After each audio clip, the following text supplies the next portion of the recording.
close up, but okay. Hello, all you wonderful people watching my story. Welcome to another webisode of my story, where I air out all the skeletons in my closet by making excuses for them. In story form, in crazy, doesn't make any sense except for to my own crazy kind of thinking way of telling the story. So here we are, we're gonna be telling this story. So let's get her done, right? Might as well. All right, guys. So where was I? I was talking about how, basically, Zach came back into my life and got visitation rights again. And I think that I left out that he had like 3 weeks in the summer. That's all he got was like 3 weeks in the summer. So it was like pretty cool. It was like every other weekend, every other holiday, and 3 weeks in the summer. Not too bad of a visitation schedule, really. I at first I really didn't want the girls to go because I worried. And I mean, the first time I stuffed down my sense of worry. I was like, that's nonsense. There's no way this man who fought to see his children is going to hurt his children. Yet he did.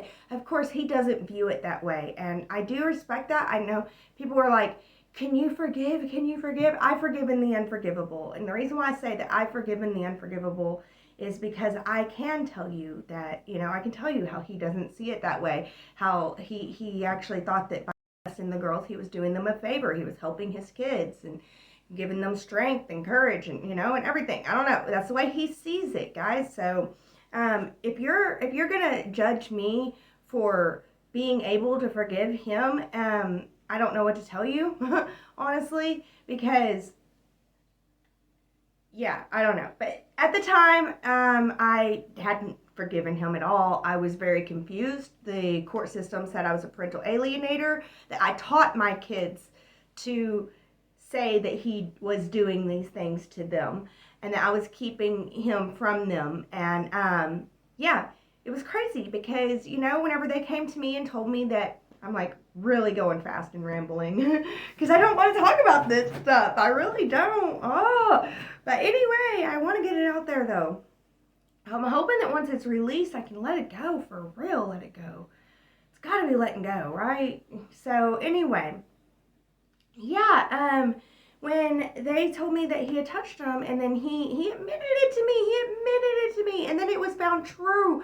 And then we're in court he's about to get custody, and I'm like, what the heck happened here? I want people to realize that in my country, family court is where you determine whether or not you have custody or visitation rights. Criminal court is where you determine if you're guilty or innocent of crimes, okay? And I was alleging a crime. He never went to criminal court with this. He never did. They had an investigation. The investigation was found to be true. Now, that true investigation should have been taken to court. The prosecutor should have picked it up and wanted to use that as part of their evidence against him, plus other things. But the prosecution decided not to take him to criminal court. I got to make this clear. It was decided, though the investigation found it was true that it happened, that he does not need to be prosecuted or be taken after in that manner. So, in family court, if there is no prosecution, if the man did not go through criminal court and be found verdict guilty, then he is innocent. You're innocent until proven guilty. So in family court, to say that he did that just because I have an investigation that says that it's true does not mean that it's right. And actually, it is wrong of me and it's hearsay to say that he did that. I learned all this. Didn't know all that right away. But we went through all the court stuff, and my lawyer, she was just crappy. She was so crappy. She didn't, I don't know. She was just, she didn't really listen to me, I feel like. I don't think that she believed me. I think that she believed that I was a parental alienator and that she was going to be doing a good thing here by making sure that this parental alienator understands that she needs to let her children go see their father. That it's important for children to go see their father. And that, here I am. I'm going to represent her in a way to where she's going to have to let the children go see their father. I felt like that's how she felt. I can't prove it, but that's how it felt. So he gets visitation. I figure out I'm a parental alienator. I start going to therapy, and honestly, in therapy, I brought it up like one time, and she was just like, I don't think that's what we're trying to look at here. We're trying to look for your mental health here. Let's talk about that kind of stuff. She like just dismissed it. And so I never did bring it back up. We focused on other things like past traumas from whenever I was a kid and teenager and stuff like that, because it was like, we're going to go through all the traumas and process them of your whole life. And so we did that in therapy. I mean, this was years of therapy. But anyway, I just started therapy at this point.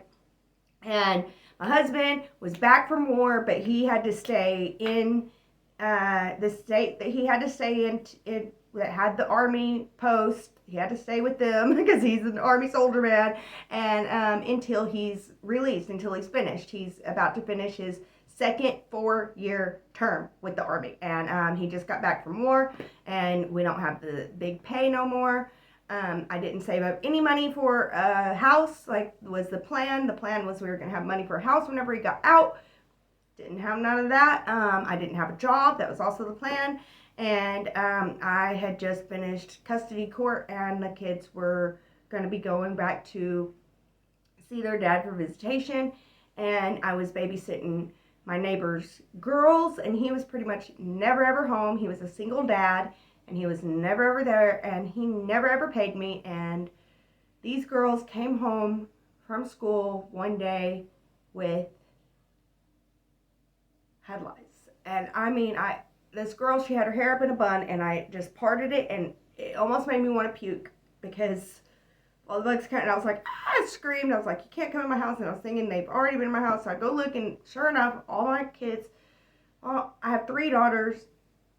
They have 2 girls. They're just a couple years older than my oldest daughter. So, but his was like way worse. But I don't want to point fingers anyway. I don't like pointing fingers because literally we got head lice, and I didn't get rid of it until my kids were grown. Until yeah. So I think at this time my youngest daughter was 2, and yeah, 2, 4, and 5. I want to say no, 3, 4, and 6 was their ages. 3, 4, and 6, and I didn't get rid of it until they were 15, 16, and 18. And that's a big shame. That's a big shame on me. And it's not despite my work and my effort. That's what I'm going to, I'm digging out all my skeleton closets. Here's a big old skeleton closet. My daughters had head lice the whole entire time I was their mother. Huge skeleton closets. Huge. I got made fun of at school for it. It was bad. Constantly called to come get him. Every single time, I used Rid, I used Nix, I used everything. I spent hundreds of dollars to take them to professionals to get it done. But anyway, at this point in time, it still would come back. We moved houses and didn't take none of our furniture to the new house. None of it. Not one bit did we allow into the new house. And it still followed us. It's deep. It's a deep shame of mine. It seems like I didn't try, but I did. So, yeah, I told him that his daughters had a license. He was just like, you've got to be the one to get rid of it. You've got to be the one. And I had to be the one to get rid of mine. I didn't even have a husband at the time. I had a friend, and she said, I'm going to come help you. And she never did. And I was like so grateful that she didn't judge me or anything, but she wasn't able to come help me. She never did. And it really got to me. And, it was like, there's no way. I was one person that had to remove every knit out of 5 little girls' hair. 5 little girls' hair. And it was overwhelming. And it was getting more and more overwhelming. More and more overwhelming. And then I remember it was right before Thanksgiving. This was my daughter's first grade year now. And it's right before Thanksgiving. And I'm like having trouble getting her on the bus. It's not her fault. It's just I'm overwhelmed, and she didn't have the headlights at this time. I had cleared it out as much as I could. We had headlights wash day every single Friday. They had to wash her hair with the headlights cream and stuff. This didn't have anything to do with this, but I wasn't able to get her to the bus, which was just at the end of our driveway at the time.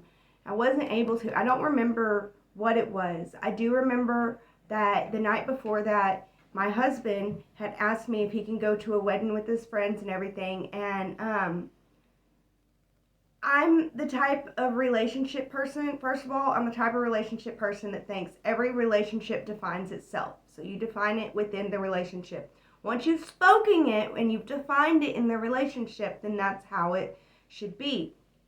And I told him that whenever you get back from Iraq, there's going to be different relationship perimeters and, and tests, which I don't think that it's right now. I wouldn't preach and teach that you should test your partner without their knowledge. I would say that that's very toxic. It's not good. But at the time, that's what I was doing. At the time, there were things that basically I was like, I'll be okay and everything. We'll be okay, but we have to be open and honest with each other. And so I would tell him, can I go out with these? And he would say no sometimes. And this is whenever he was in Iraq. And then, of course, whenever he's in Iraq, the dynamic is he can tell me no anytime that he wants. I can't ever tell him no. So the thing for me was whenever you get back from Iraq and you're just going to be in state and you ask me to go do these things, I'm going to say no sometimes just because it's going to show me, because I'm a good for the goose, good for the gander type, but I lay it all out. I'm like, I'm a good for the goose, good for the gander. If you don't like that, I'm not your gal. I'm not your gal, okay? So very much that, and I am willing to, I will listen and submit if you will too, I mean, if I will not go to a place that I want to go. I will not go hang out with people that I want to go hang out with if it's going to make my partner uncomfortable and my partner says, no, don't go.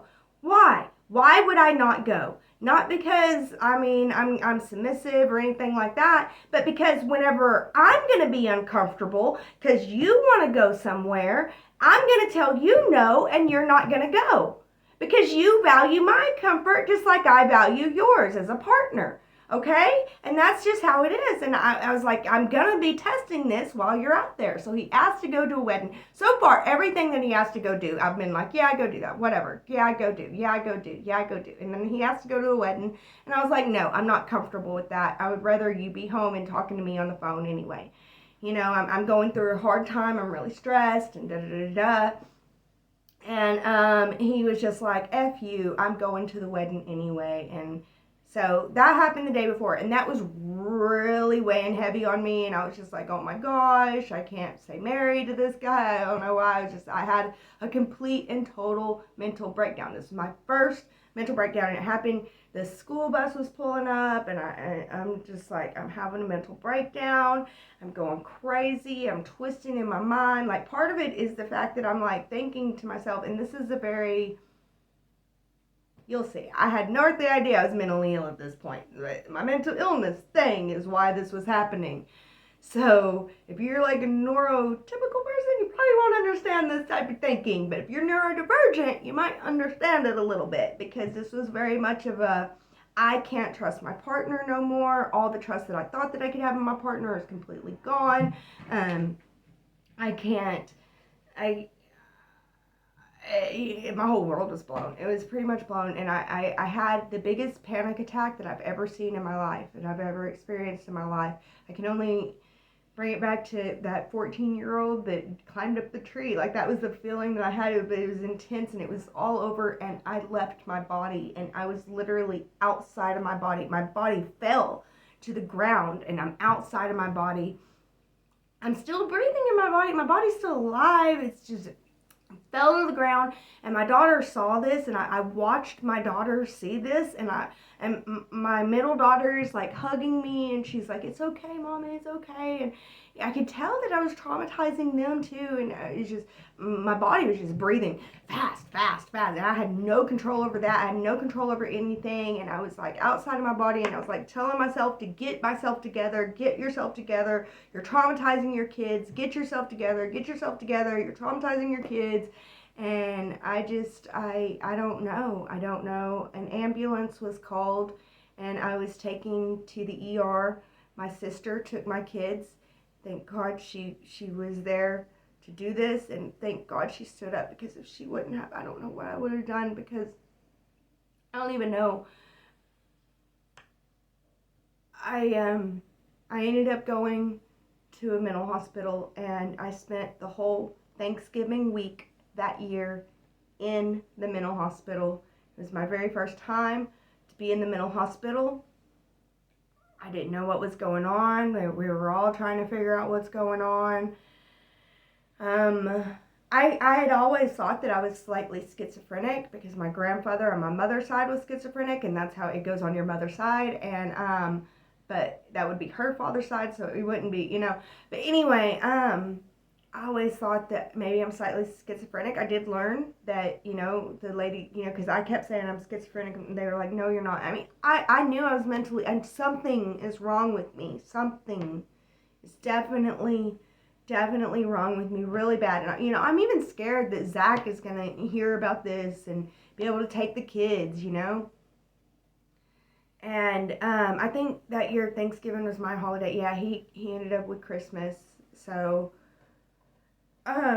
yeah, I met a lot of cool people in there. I didn't keep touch with any of them, but I did meet some cool people in there. I had like a sister wife in there, and I talked to her, and I didn't get any diagnosis though. With that one, there was no diagnosis of anything. There was no realization. It was just kind of like you had a burnout, and that's okay. You had a burnout, and it's okay. I didn't realize then what necessarily caused the burnout. Now looking back, I'm like, well, no wonder, girl. No wonder you had a burnout. I really was juggling a lot. And I was trying my best. I was trying my very, very best. I was, unable to get a job, even though I just went back to college again, spent tons of money on college again. I mean, so much debt for all the degrees, and I didn't even get a license this time, the license that I didn't get. So at least before, I have a degree in business administration. Isn't that nice? Like, business administrative degree, but those positions only go to not to the girls with the degrees. Like, I wish I would have known that. I wish I would have known that those positions don't go to the girls with the degrees. It goes to the girls that flirt with the boys, the girls that the boys know, the boys that, the girl who was at the family barbecue, and it was like, "Oh, Miss So-and-so just turned 18. She needs a job." And he's like, "You know what? You can be my administrative assistant." That's how that works, I mean, I wasn't at the family barbecue. My family barely likes me. So, yeah, I wish I would have known that back then. It doesn't matter what you learn. It doesn't matter what certificate you hold. None of that. And then as far as the real estate stuff goes, I mean, yeah, I filled my brain with a bunch of knowledge that will never, ever be used. It's just useless. I wasted a year of my life, and I wasted my family's ability to live in a good home because I listened to a guy that said, I'll get you a job. And then I had custody court, and I figured out that I'm a parental alienator, and I brainwashed my kids to say stuff that I would never want to brainwash my kids to say in a million trillion freaking years, billion years. I mean, at this point, I have no clue that pedophilia could be a good thing. It's not. It's never a good thing. It's never a good thing. It's never a good thing. I don't care who you are. Oh, but yeah, of course I lost it. Of course I did. And I can't believe that it's taking me telling my story and putting it on YouTube. I would have never faced this, guys. I would have never brought it up in therapy. I still have a therapist and I talk to. I would have never brought this up in therapy because at this point, I've done CBT, I've done DBT, which we're going to get into. I've done all of the therapies. So, yeah, at this point, I feel like I could teach a class on what therapy is and the different types of therapy and how they work. I really do. So, yeah, I would have never processed this. I would have, what's happening right now, it's happening in real time. I'm recording it. It's like, is a understanding of course you lost your mind, Misty, and that's okay. Before, at the time, it wasn't okay. The 2 weeks, like, the big thing that they taught me in the mental hospital during that 2 weeks was they tried to make it okay that I had a breakdown, because that was the thing that I was just like, I'm not allowed to have a breakdown. I'm not supposed to have a breakdown. I'm supposed to be making money for my family to be able to have a home, but I'm having a breakdown instead, and this is not cool. And yeah, they were like, maybe it's okay. Maybe it's okay. And so I feel like my first mental hospital time and trip, that's what I learned, was that it's okay to be a broken person. Turns out I'm a broken person. I'm broke, and that's okay. And it's okay to break, and it's okay to start from the bottom whenever you should have already been further up on the top. And at this time, I'm not even 30 yet. Can't believe it. Oh my gosh. Yeah. And yeah. My sister took care of my kids, bless her heart. And her and her husband called me about halfway in. And, she called me, and then her husband was like, how does she get her kids to sleep? Tell her kids never. She was like, be nice. And I was like, oh, are they not sleeping for you? And she's like, no, I don't know what's up. And I was like, you have to turn the temperature below 70. Like, I live in my house, it's like above 70 all day long, and then at nighttime, below 70. And I had a whole, whenever they were babies and toddlers, I had a whole bedtime routine, and I would below 70 once we do into the bedtime routine. And my girls, they go to sleep with low temperatures every single time. I go to sleep with low temperatures every single time. In fact, I'll stay up for days with no medicine help, no drug help. I will stay up for days if the temperature does not go below 70. I'll eventually crash, but it's going to be like a 1 to 2 hour crash. It won't be real sleep. For me to get real sleep, the temperature has to go below 70. And my daughters are the same way. I don't know how I did that to them. My grandpa was the same way. But yeah, so, and then after that, she was like, oh yeah, they're little angels, and they are. My daughters are little angels. I'm not biased, but yeah, so, oh my goodness, y'all. That was my first mental breakdown, and my sister was really nice and kind to watch my kids. And afterwards, I came out of the hospital talking to my sister about Jesus. My sister was a hardcore Christian, and I had not been a hardcore Christian up to this point at all. But I was open to hearing her. So that's where we're going to pick up on the next one. Thank you so much for watching. Thank you for being here. Oh my gosh. I can't believe I'm doing this and telling my story like this. I can't believe you guys are watching it. You guys are pretty cool. You're a pretty cool person. You know that? Thank you so much for watching my story. Thank you for caring. Thank you for giving a damn. It means everything to me. So thank you guys so much. And as always, be blessed with love. That's all. Wait a minute. No, that's not all she got. She got a little bit to say just here at the end. So hold on, folks. I just want to say really, really quick, I've got an exciting opportunity to share with you. As a student and a content creator, I pour my heart and my soul into each and every video. And I absolutely love bringing you all along on my crazy adventures. But you know, creating quality content requires a lot of time, effort, and resources. But that's where you can come in. If you enjoy my videos and want to share your support, I've set up a few ways for you to contribute and become an even more integral part of the Mystic Hillbilly community. Your support means the world to me, and it helps me to continue doing what I love most. First of all, I have a few donation options available to you. If you'd like to make a one-time contribution, you can find the links to my Cashapp, Venmo, and PayPal in the video descriptions. And every single donation, no matter how big or small, truly makes a difference and allows me to create even more exciting content for you all. But wait, there's more. I'm thrilled to introduce to you my Patreon membership, where for only $5.55 a month, you can gain access to exclusive behind-the-scenes content and outtakes from all my videos. As a Patreon supporter, you'll get to see all the edits and behind-the-scenes bloopers that didn't make it in the final cut. It's like having a VIP pass to the Mystic Hillbilly editing room. This is really something special for all my haters out there. As a member, you'll gain access to hours of footage of me making mistakes, doing everything wrong, and just having an all-around hilarious time. So, haters, if you ever want to see me in my most human, this is your golden opportunity.